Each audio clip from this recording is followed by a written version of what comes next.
अपने दोनों बेटों लकी और रोहन की शादी अहाना और अंजलि नाम की काली और गोरी लड़की के साथ करके उन्हें बहू बनाकर घर ले आती हैं, जहां घूंघट में खड़ी अहाना खुश होकर मन में कहती है, फाइनली मेरी शादी हो गई और अब तो मैं अपने ससुराल भी आ चुकी हूँ।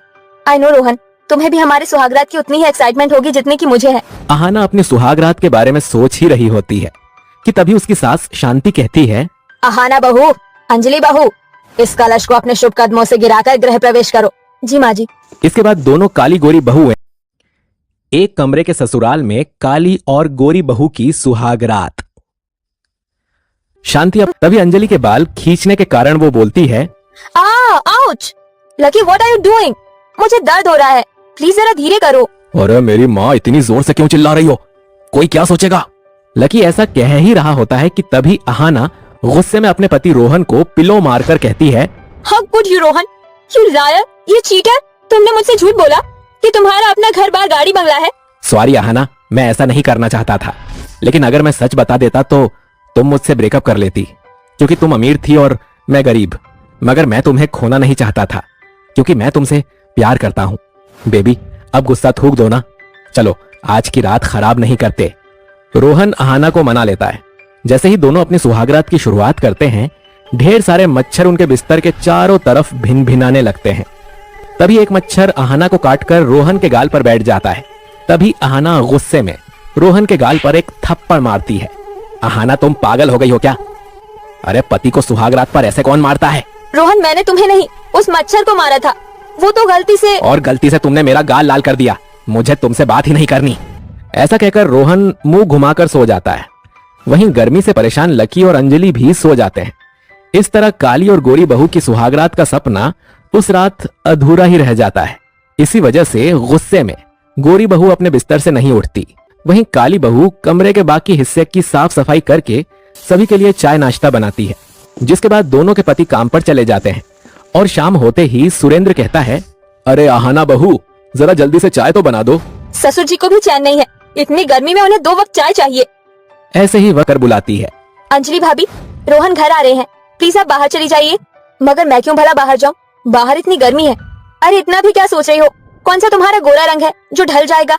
अरे अपनी देवरानी के जज्बातों को समझो। मैं क्यों बाहर जाऊं भला? देखो अहाना, तुम चाहे जो कर लो, मैं अपनी जगह से 1 इंच नहीं लूंगी। अंजलि अपनी जिद पर अड़ जाती है। इतने में देखते ही देखते शाम ढल जाती है। जिसके बाद लकी भी घर लौट आता है और कमरा खाली देखकर वो रोमांटिक मूड में गाते हुए अंजलि की तरफ बढ़ता है। कोई नहीं है कमरे में, क्या हंसी मिला है पल, आज शरारत करने दो, काम बाकी करेंगे कल, दिलबर शिकदुम शिकदुम। वाह भैया वाह, आप तो छा गए। रोहन, मैं जरा आता हूं। यह कहकर लकी सीधे बाथरूम में घुस जाता है। कुछ ही देर में चारों खाना खाकर कमरे की लाइट वक्त गुजरता जाता है, मगर दोनों बहुओं का सुहागरात का सपना किसी भी रात पूरा नहीं होता। तभी एक दिन शांति को बैग पैक करता देखकर दोनों बहुएं कहती हैं, सासू माँ कहीं जा रही है क्या? क्या बात है, तुम दोनों ताल से ताल क्यों मिला रही हो? वैसे मैं और तुम्हारे ससुर जी कुछ दिनों के लिए गांव जा रहे हैं, वो तुम्हारी बुआ सास के बेटे की शादी है। ये सुनकर दोनों बहू के चेहरे खुशी से खिल उठते हैं। तभी अहाना कहती है, माँ जी तो जा रही है, मगर मेरी काली कलूटी जेठानी यहाँ रुक गई तो कबाब में हड्डी बनेगी। कुछ कर अहाना। माँ जी, मेरी मानिए तो जेठानी जी को भी अपने साथ ले जाइए। अरे नहीं नहीं बहू, वो क्या है ना, मेरी बहन फूलन ने 2 ही टिकट कराई थी, हम चलते हैं, तुम दोनों अपना ख्याल रखना। सास ससुर के जाते ही अहाना फटाक से अपने पति रोहन को फोन घुमा ऑफ कर देते हैं। तभी दरवाजे पर खटखट होती है, जिसकी आवाज सुनकर चारों एक साथ कहते हैं, इस वक्त कौन आ गया? अंजलि जल्दी से दरवाजा खोलती है। सामने खड़े सास ससुर अंदर आते हैं। सासू माँ, ससुर जी, आप दोनों तो 1 हफ्ते बाद आने वाले थे। हाँ बहू, वो क्या है ना, तुम्हारी बुआ सास की सास का देहांत हो गया, इसीलिए शादी 1 साल के लिए टल गई। ओह गॉड, बुढ़िया को भी आज ही निपटना था। 1 रात और रुक जाती तो हमारी सुहागरात हो जाती। सारे अरमानों पर पानी फेर दिया। बेचारी दोनों बहुएं मुंह बनाकर सो जाती हैं। अगली सुबह गुनगुनाने की आवाज सुनकर दोनों काली गोरी बहुओं की नींद टूट जाती है और वो पर्दे से बाहर आती हैं। मेरी जोहर जबी तुझे मालूम नहीं, तू अभी तक है हंसी और मैं जवान, तुझ पे कुर्बान मेरी जान मेरी जान। अपने ससुर को गाता हुआ देखकर गोरी बहू गुस्से में कहती है, वाह, बहुत खूब ससुर जी, आप तो छा गए। अरे माँ जी, आप दोनों को जरा भी शर्म नहीं? इस उम्र में आप दोनों छैया छैया कर रहे हैं, एक बार भी ये नहीं सोच रहे कि इस एक कमरे के ससुराल में दो दो नई बहू कैसे एडजस्ट कर रही है। उनके कुछ सपने हैं कि नहीं? अहाना को ऐसा बोलते देखकर रोहन कहता है, बस करो अहाना, बंद करो ये बेशर्मी। और रियली रोहन, अगर अपनी बात रखना बेशर्मी है तो ठीक है। रुक जा रोहन, अहाना बहू बात क्या है, तू ऐसे क्यों बोल रही है? मैं बताती हूँ माँ जी। माँ जी, अहाना और मैं इस एक कमरे के ससुराल में साथ नहीं रह सकते, और गलती अकेले अहाना की भी नहीं है। एक लड़की जब शादी करके ससुराल जाती है तो उसके दिल में हजारों सपने होते हैं। अंजलि के ऐसा कहने के बाद शांति अपनी काली और गोरी बहू की परेशानी समझ जाती है, जिसके बाद शांति देवी के दोनों बेटे खूब मेहनत करते हैं, जिसमें अंजलि और अहाना के ससुर भी उनका साथ देते हैं, और सभी लोग फिजूल खर्ची भी बंद कर देते हैं, जिसके बाद वो सभी पैसे जोड़कर जल्दी ही एक बड़ा घर ले लेते हैं। बहू, अपनी सास को माफ कर देना। मेरी जिंदगी उस एक कमरे के ससुराल में ही सिमटी हुई थी। मैं शादी करके वहीं आई थी, वहीं मेरे दोनों बेटे हुए, इसलिए शायद मैं देख नहीं सकी कि तुम वहाँ ढल नहीं पाई। मगर अब बीती बातें भुलाकर इस नए घर में नई शुरुआत करो। माँ जी, मुझे माफ कर देना, मुझे आपसे वैसे बात नहीं करनी चाहिए थी। I am sorry. अरे बस अब ये रोना धोना बंद करो, इस नए घर में खुशियों भरी शुरुआत करो। ये लो तुम्हारी शादी का जोड़ा, आज इसे ही पहनना। इसके बाद दोनों बहुएं अपनी शादी का जोड़ा पहनकर दुल्हन बनकर अपने अपने कमरे में आती हैं। तभी अंजलि लकी के गले लग जाती है, तो वहीं रोहन भी अहाना को गोद में उठाकर कहता है, लेट्स गो अहाना बेबी, आज कुछ तूफानी करते हैं, अब हमें कोई डिस्टर्ब नहीं करेगा। इस तरह आखिरकार शादी के बड़े वक्त बाद नए घर में आकर चारों पति पत्नी की सुहागरात का अधूरा सपना हकीकत में तब्दील होता है। जब देखो मेरे पीछे ही पड़ी रहती हो। अरे तुम्हें और कोई काम नहीं है क्या? घर में मेरे अलावा भी और काफी चीजें हैं, लेकिन तुम्हें तो मुझ पर शक करने के अलावा आता ही नहीं है कुछ। मैंने खुद तुम्हारी फोन में किसी दूसरी औरत के मैसेजेस और फोटो देखे हैं, लेकिन तुम अब मुझे झूठा साबित करने की कोशिश कर रहे हो। ये सब क्या चल रहा है? अगर तुम्हें ऐसे ही रोज रोज लड़ाई झगड़ा करना है तो मैं घर छोड़कर जा रहा हूँ। अजीत ऐसा कहकर घर से निकल जाता है और बेचारी पारुल घर में रोती रह जाती है। ये सब मेरे साथ क्या हो रहा है? आखिर मुझे किस कर्मों की सजा मिल रही है? तभी पारुल का 1.5 साल का बेटा उसे देखकर रोने लगता है। बस बेटा, रोना बंद करो, सब कुछ ठीक हो जाएगा। पारुल ऐसा कहकर फूट फूट कर रोने लगती है कि तभी उसका फोन बजने लगता है। हेलो, हाँ जी, कौन बोल रही हो आप? अरे पारुल, मैं हूँ तेरी सबसे प्यारी सहेली शीतल। क्या तूने मुझे पहचाना नहीं? लेकिन ये सब छोड़, तू रो क्यों रही है? शीतल पारुल की सहेली थी। शीतल की आवाज सुनकर पारुल और जोर जोर से रोने लगती है और उसे अपने पति के बारे में बताने लगती है। मेरा पति मुझे धोखा दे रहा है। मुझे तो ऐसा लगता है कि वो मेरे लिए कोई सौतन लाने की सोच रहा है। मैं क्या करूं शीतल? मेरा एक बेटा है और मैं अभी गर्भवती भी हूँ। मुझे कुछ समझ नहीं आ रहा। क्या तुम आज घर पर आ सकती हो? अगर ऐसी बात है तो ठीक है, मैं आज तेरे पास जरूर आऊंगी। शीतल ऐसा कहकर फोन काट देती है। वहीं दूसरी तरफ शाम ढले शीतल पारुल के पास आती है, जिसके बाद पारुल अपनी सहेली शीतल के गले लगकर रोने लगती है। अरे बहन, रोने की जरूरत नहीं है। अगर इस घर में तेरी सौतन आ भी जाती है तो क्या जाता है? तू अपने पति को अपनी तरफ खींचने की कोशिश करियो। मैंने अक्सर देखा है, जिनके पति सुंदर और पत्नी काली होती है, उनके पति बाहर किसी न किसी गोरी औरत के ऊपर मुंह मारते हैं। शीतल थोड़ी देर पारुल से बात करने के बाद चली जाती है। उसके जाने के बाद वो अपने बेटे राजू को सुलाकर रात को 10 बजे सोने के लिए जाती है। तभी अचानक से उसके घर की घंटी बजती है। अरे इस समय कौन आया है? ऊपर से आज घर पर अजीत जी गाल दिया तो मैं उसको लेकर कहाँ जाऊंगी? डार्लिंग, इस कूड़े कचरे को घर में रखने की क्या जरूरत है? वैसे निकाल ही दो। मैं इस घर में तुम्हारे और अपने सिवा किसी और को बर्दाश्त नहीं कर सकती। सही कहा तुमने, बिल्कुल सही कहा। एक काम करता हूँ, मैं इसको इसके बच्चों के साथ अभी के अभी घर से निकाल देता हूँ। वैसे भी बहुत टर करती है, पूरे दिन मेरे सिर में दर्द करके रखती है। इसके काले रंग की वजह से मुझे बिल्कुल भी अच्छा नहीं लग रहा। बेबी, इसे निकाल दो। सोफिया के कहने पर अजीत अपनी पत्नी पारुल का हाथ पकड़ता है और उसे घसीटता हुआ घर से बाहर ले आता है। वहीं राजू भी नींद से जाकर अपनी माँ के पास आ जाता है। अब इस घर में तुम्हारी कोई जरूरत नहीं है। मैं अपनी नई पत्नी के साथ इस घर में सुकून से रह लूंगा। वैसे भी तुम हमेशा तो मुझ पर शक करती ही रहती थी, और तुम्हारा शक हकीकत में ही बदल गया है।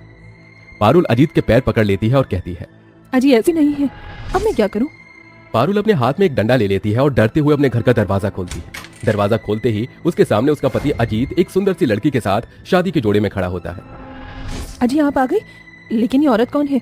मुझे तो पता ही था कि आपका किसी न किसी लड़की के साथ चक्कर चल रहा है, लेकिन आपने इस घर में मेरी सौतन लाने के बारे में सोचा भी कैसे? तुम होती कौन हो मुझसे ये सब पूछने वाली? अरे ये घर मेरा है। इस घर में मैं किसी को भी लेकर आऊं या फिर किसी को भी इस घर से निकाल दूं, ये मेरी मर्जी है। अगर तुम्हें इस घर में रहना है तो अपनी सौतन का गृह प्रवेश करो, वरना अपना बोरिया बिस्तरा बांधो और यहाँ से दफा हो जाओ। अजीत की ऐसी कड़वी बातें सुनकर बेचारी पारुल फूट फूट कर रोने लगती है, जिसके बाद पूजा की थाली लाकर अपनी सौतन का गृह प्रवेश करती है। मैं आपके आगे हाथ जोड़ती हूँ, मुझे इस घर से मत निकालिए। मेरे पेट में आपका बच्चा भी है। अगर आपने मुझे निकाह मत कीजिए, मैं आपके पैर पड़ती हूँ। मैं इन दोनों बच्चों को लेकर कहाँ जाऊंगी? समाज में मेरी कोई इज्जत नहीं रह जाएगी।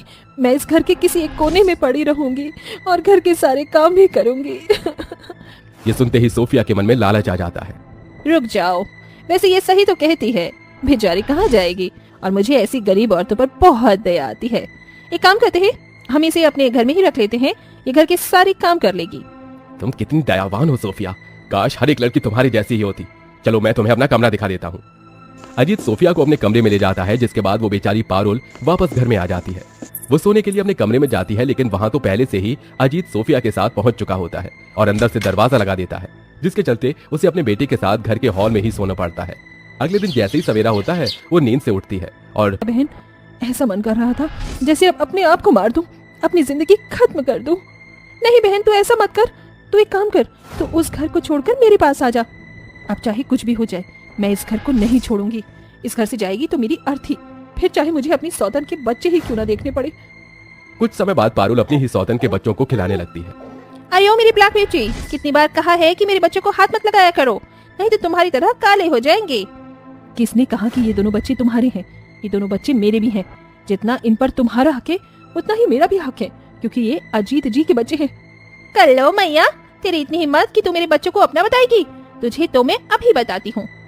देखते ही देखते सोफिया और पारुल एक दूसरे के बाल खींचकर बहुत बुरी तरह लड़ाई झगड़ा करने लगती हैं। तभी अचानक से बीच में अजीत की आवाज आती है और वो अपनी पत्नी पारुल, देखो मैं जानता हूँ तुम हमेशा चिंतित रहती हो, लेकिन मैं तुमसे बहुत प्यार करता हूँ और मैं तुम्हें कभी भी किसी दूसरी औरत के लिए नहीं छोड़ूंगा। हाँ, मेरा भरोसा करो। अच्छा, ऐसी बात है तो खाओ मेरे सर की सौगंध कि तुम मुझे कभी छोड़कर नहीं जाओगे। अजीत पारुल के सिर पर हाथ रखकर कहता है, ओहो पारुल, तुम तो बिल्कुल बच्चों जैसी बातें करती हो। ये लो तुम्हारी सौगंध, मैं कभी भी किसी औरत के बारे में सोचूंगा भी नहीं। उस दिन के बाद से पारुल अपने पति के ऊपर शक करना बंद कर देती है। कुछ महीने बाद वो एक प्यारी सी बेटी को भी जन्म देती है और अपने दोनों बच्चों और अपने पति के साथ खुशी खुशी रहने लगती है। छोटे बेटे राजू के साथ घर की साफ सफाई करने लगती है। तभी अजीत और सोफिया दोनों रेडी होकर नीचे आते हैं। हेलो ब्लैक ब्यूटी, अभी तक तुम झाड़ू ही लगा रही हो?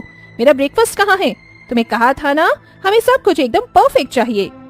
बस मुझे 5 मिनट दीजिए, मैं अभी आप दोनों के लिए ब्रेकफास्ट बनाकर ले आती हूँ। पारुल सोफिया और अजीत के लिए ब्रेकफास्ट बनाकर नाश्ते की टेबल पर लगा देती है, जिसके बाद वो दोनों नाश्ता करते हैं और ऑफिस के लिए निकल जाते हैं। उन दोनों के जाते ही पारुल अपनी सहेली शीतल को कॉल करती है और रोते हुए सब कुछ बता देती है। मैंने तो कहा ही था बहन, तेरा पति किसी और औरत के साथ शादी करके आ गया। अब तो क्या करेगी? मेरी किस्मत भी मेरे काली रंग की तरह ही काली हो गई है। कल रात तो मेरा पति मुझे घर से ही निकाल रहा था। वो नींद से जगाता है। अरे अरे अरे उठो ना। ओहो क्या हुआ पारुल, तुम अभी तक सो रही हो? देखो मुझे ड्यूटी के लिए लेट हो रहा है, क्या तुम मुझे नाश्ता नहीं बना कर दोगी? जैसे ही पारुल की नींद खुलती है वो अपने चारों तरफ देखकर हैरान रह जाती है। उसका बेटा बिस्तर पर उसके पास होता है और पति उसके सामने। कहाँ गई मेरी सौतन? आज मैं उसे छोड़ूंगी नहीं, मैं उसे मार डालूंगी। कहाँ है उसे? निकालो बाहर। अरे सपने की दुनिया से बाहर आओ पारुल, ये हकीकत है और इस हकीकत में तुम्हारा पति किसी का नहीं है, सिर्फ और सिर्फ तुम्हारा है। मैं किसी औरत के बारे में सोच भी नहीं सकता। अजीत के मुंह से ये शब्द सुनते ही पारुल की आंखों में आंसू आ जाते हैं और वो अजीत को गले से लगा लेती है। अरे पारुल